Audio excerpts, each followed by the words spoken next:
Since childhood, I have been raised and loved by my grandparents. Unfortunately, my grandmother passed away due to a minor accident. Around that time, I received a sudden message from Alex's wife, with whom I had lost contact for a long time. The content of the message was a request to take in my grandmother, who was supposed to have passed away 3 months ago. Although there are many things I want to say, my beloved grandmother has indeed passed away. I witnessed it with my own eyes. This phone call will lead to everything becoming clear. I am Elizabeth, 45 years old, and single. The last time I had a relationship with a man was during my university days. We eventually broke up, and after graduation, I joined a major cosmetics company. I worked tirelessly in the marketing department, where overtime and weekend work were the norm. Before I knew it, I missed my chance to get married. But that's not the reason for changing my job. 6 years ago, I switched careers to work as an office worker in a nursing home. In the past, I used to be jostled around in a crowded train that took an hour and a half each way, and I would be lucky if I could catch the last train home. Now, it takes less than 10 minutes by bicycle from my home. I have regular days off according to the calendar, and overtime is rare. But the real reason for my career change isn't related to any of this. I have never left my parents' home since birth. I have confidence in my financial stability, and I'm skilled at household chores. So why haven't I moved out? It's because I love my family, especially my grandmother. I was born and raised in New York. Our family consists of my parents, grandparents, and my older brother Alex, who is 5 years my senior. Just now, I mentioned that I love my family, but my feelings toward Alex are complicated. In the past, I undoubtedly loved him. He was a kind and caring older brother. However, Alex has changed. After graduating from college, he quickly started living on his own and joined a car company as a salesperson. 2 years later, he got married through an office romance. Since then, he has become more and more distant, never visiting our parents' home during Christmas or New Year's. I only know that he vaguely lives in Kentucky. I don't even know if he has children. When was the last time I saw Alex's face or had a conversation with him? It feels like at least 5 years have passed. Alex's last words to me were, "Since becoming a manager, I've been busy. I'll leave everything related to our parents' house to you." That straightforward statement left me with the impression that he's heartless. That's why I decided not to move away from home when changing jobs, to protect our family. Our parents are already retired. Our 93-year-old grandfather suffered a stroke a few years ago and, although he recovered, he can't manage without assistance. Currently, our parents take care of him. And then there's my beloved 92-year-old grandmother. Since both our parents worked, it was our grandparents who looked after us when we were young. My grandmother especially taught me everything I needed to survive. Although she can't venture far now, she's still lively enough to walk freely around the house. So, I chose to work in a nursing facility to be prepared for any situation involving my grandmother. One day, I was getting ready to leave for work when my grandmother called out to me from behind. "Beth, you forgot something." I replied, "Huh?" I didn't forget anything. But my grandmother insisted. "Here, take some candy." She handed me a few pieces of candy. "Ah, I see. Thank you." I smiled. Candy has always been a favorite of both my grandmother and me. I tucked it into my suit pocket and left the house with a smile. Then, a sudden accident occurred. My grandmother had a serious accident. According to my father's call, she had hung her laundry on the second-floor balcony as usual, but while descending the stairs, she slipped and fell. It was something I had always worried about. I used to tell her to leave the laundry to our parents and avoid going upstairs because it was dangerous. However, my grandmother had a stubborn side. She believed in doing what she could herself. No one was at fault. It was an unfortunate accident that could happen to anyone. What followed happened swiftly. My grandmother suffered complex fractures in her thigh bone and pelvis. Unfortunately, she couldn't be discharged from the hospital where she was taken, and just 4 months later, she passed away from old age. Of course, I felt sad. I cried and cried until I was emotionally drained. But I'm an adult now. There's no time to dwell in sorrow. I have to handle everything, including the funeral arrangements. My grandmother's roots were distant, and we had no close relatives to contact. Ultimately, our family decided to hold a funeral for her with only immediate family members. Well, I have to call Alex and his wife. However, I was foolish to think that they would immediately respond once I contacted them. Neither phone calls nor emails were getting through. I sent emails, but there was no reply. As a last resort, I sent a short message on my smartphone, and the response came on the day of the funeral. I'm far away for work and extremely busy. I'm sorry, but I can't attend. I'll send money later. Who cares about money? I got angry when I read the message. Could his work really be more important than bidding farewell to our grandmother, who had cared for us so much? It was utterly unacceptable.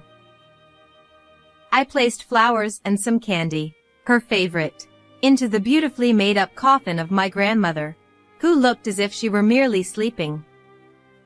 From that moment, my perception of Alex changed. I began to despise him. Since then, the seasons have changed, and now it's winter.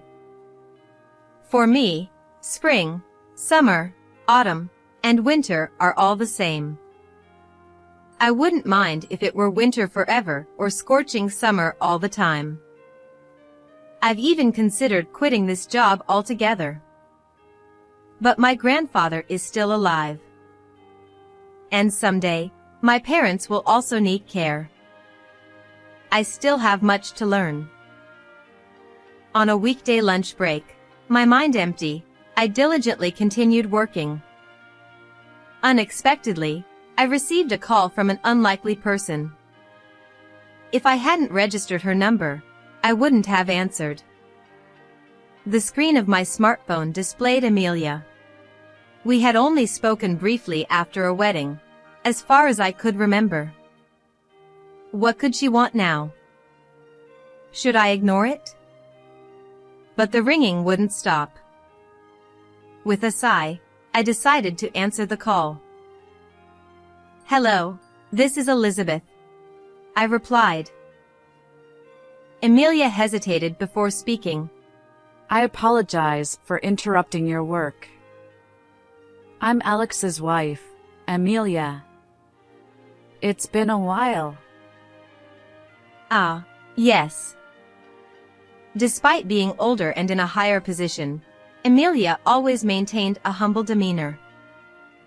Even when Alex and I suddenly got married, she greeted not only our parents but also me with proper respect. In short, she's a good person. That's why I couldn't understand why she was contacting me now. It's okay. How can I assist you? I asked, trying to keep my tone as neutral as possible. Amelia continued. I feel awkward saying this, but it's about your grandmother. Is something wrong with my grandmother? My frustration slipped into my voice. Under my husband's instructions, we've been taking care of your grandmother.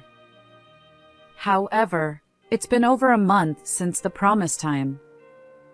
Could you come and pick her up? What? I genuinely couldn't comprehend what Amelia was saying. Wait a moment. That was the best I could say. So, Amelia is taking care of my grandmother, who died 3 months ago. This was the question I came up with after thinking hard. I know this is incoherent, even for me. But the same goes for Amelia. Yes, your grandmother is with us. What? She passed away? 3 months ago? Her surprised voice sounded genuine. Can we both calm down a bit? I suggested, and Amelia agreed. A few minutes later, I regained my composure and carefully explained the circumstances that led to my grandmother's passing. Amelia's response, however, was perplexing. According to her, Alex's grandmother needed care, and they had taken her in temporarily until preparations could be made at our family home. This led to 2 possible conclusions. Neither Amelia nor I are lying. If this is true, then Alex is the one lying. I had anticipated that someone might tell such an easily debunked lie. But now, there were more pressing matters. I need to contact Alex immediately, but I'm almost unreachable on his phone. I told Amelia. Even I haven't touched my husband's cell phone. But if it's just a call, I can use my phone while he's at home. Anne. Amelia hesitated. And? I asked. Recently, my husband has been working remotely more often. If I ask, he might agree to a video call. While face-to-face persuasion had its merits, there was a problem. I don't even know where both of you are currently living, I pointed out. We've been in Pennsylvania for over 10 years, so visiting your place would be easy. Amelia replied. For now, we made a promise to talk to Alex via Amelia's phone later that night. Other strategies were also devised, with complicated feelings. After all, Philadelphia is just the neighboring state. How far would he go with his lies?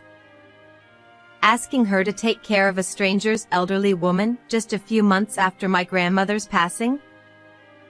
It's too much. It's downright repulsive. I returned home and called Alex on Amelia's smartphone at the specified time of 8:00 p.m. By Amelia's kind offer and insistence, she's currently waiting in my bedroom. Despite my numerous attempts to contact him being ignored, Amelia's phone was answered soon. The speaker was on so that Amelia could hear the conversation. Amelia, where are you right now? You haven't even prepared dinner. His high-handed and arrogant tone. This wasn't the Alex I knew. It's me, Alex, I informed him. Huh? He was clearly confused. As expected, I waited for his response. Elizabeth, is that you? Why? Where's Amelia? I'm here. Amelia's response was brief. You! Why are you with Elizabeth? Alex was momentarily speechless but quickly continued. Wait, did you tell Elizabeth about the matter? Yes, I informed her. Amelia remained matter-of-fact. I told you it was too early to discuss that. Alex's attitude suddenly changed. The matter in question was undoubtedly about my grandmother. I've heard from Amelia that you've been working remotely recently. I interjected. And what does that have to do with anything? I could vividly imagine Alex's stern expression. From here on, why don't we continue the conversation face-to-face using a remote work app? I'll send you the ID and password. I proposed. If Alex refuses, I'll take Elizabeth back home. Amelia provided backup. Fine. Reluctantly, Alex agreed. I sent Alex the ID and password via Amelia's smartphone. After a short wait, his face appeared on my computer screen. He had gained some weight since I last saw him, but there was no mistaking it was Alex. So, what's this urgent matter that requires a face-to-face conversation? I'm busy. His audacity to continue lying at this point infuriated me. It's obvious, isn't it? It's about Grandma. You asked her to take care of my grandmother, who passed away 3 months ago. What does that mean? To my surprise, Alex responded. Are you misunderstanding something? His calm reply left me speechless. Grandma's not dead. She's in my care now. And it was you, Elizabeth, who asked me to do that in the first place. What? This time it was my turn to be speechless. Is he really that scared of Amelia finding out the truth? Can people really be so despicable? And it's the real Alex. I'm so angry that tears come to my eyes. But I sent a short message too, I said tearfully. I don't remember. Besides, Grandma is here. Should I bring her over? Please do, I replied. Alex was completely unapologetic. There was no time for tears. Alex stood up and returned a few minutes later, accompanied by an elderly woman in a wheelchair. Look, Grandma, say hello. Elizabeth. It's been a while. The elderly woman spoke hesitantly. This charade needed to end. My anger surged once more. She's a completely different person. In reality, the elderly woman on the computer screen bore no resemblance to my beloved grandmother. Besides, my grandmother always called me Beth, never Elizabeth. Appearances change as people age. She might be showing signs of dementia lately, so it's no wonder your memory is fuzzy. Alex was determined to stick to his story. In that case, you probably won't accept a death certificate as proof, I retorted. Of course. Nowadays, documents can be easily manipulated. His defiant smile irritated me. But I had prepared my own strategy. Then I'll show you some evidence. Just wait a moment, I said, leaving the room.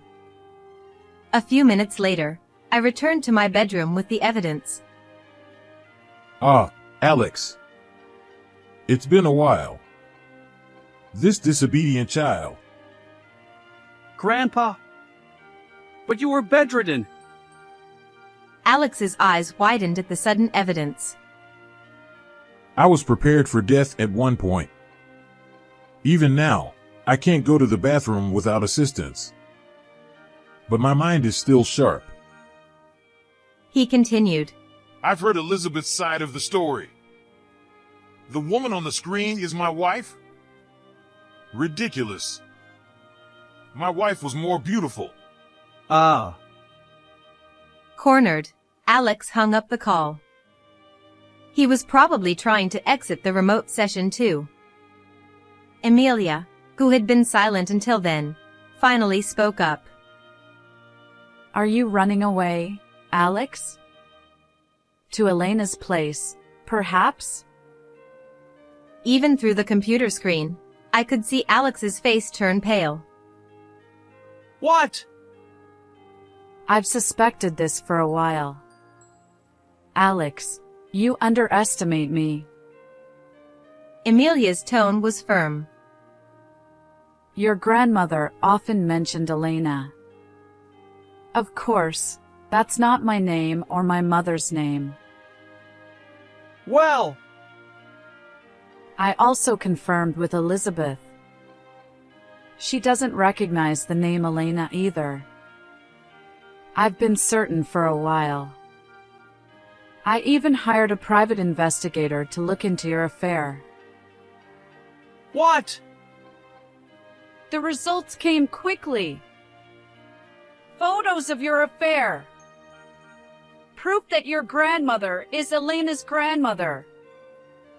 You were preparing for our divorce, weren't you? It all began with Amelia's woman's intuition. Alex, or rather, Alex's high likelihood of being involved with another woman, his affair with a coworker named Elena in her late 20s, his decision to care for Elena's grandmother, who had dementia, to gain favor with her, and his plan to burden my family with her before she entered a facility. He used every means to divorce Amelia without admitting fault, remarry Elena, and secure a future. Amelia gathered evidence of all this and reached out to me. Honestly, Amelia is an incredibly intelligent woman, far beyond what her appearance and demeanor suggest. If you have something to say, go ahead, I asked Alex, emphasizing that I would only listen. I'm truly sorry. I didn't mean to deceive you. Neither did Amelia. I'll end things with Elena. So, Alex apologized through the screen. My sharp-witted grandfather chimed in. Technology has come a long way. Even your tear-streaked face is visible from a distance. Grandpa, please help me. Fool! I never want to see your face again after using my wife, neglecting my cute granddaughter and your wife. This is the end. Elizabeth. You too. Right now, the most important person in this house is your grandfather. And by the way, I never want to see your face again either, I retorted. Amelia. The divorce proceedings are already underway. I'll return to my parents' home, and we'll meet in court next. Well then, that's that. Goodbye, Alex. As I finished speaking, I clicked the exit button on the remote conversation. The seasons changed. I stood alone at my grandmother's grave, mentally sharing various updates. Alex divorced Amelia, and naturally, Amelia was advantageous. Alex ended up paying an enormous amount in alimony and even sought refuge at my parents' house once. But with my sharp-minded grandfather's authority, he was effectively disowned. Apparently, the will even stated, Alex is not family.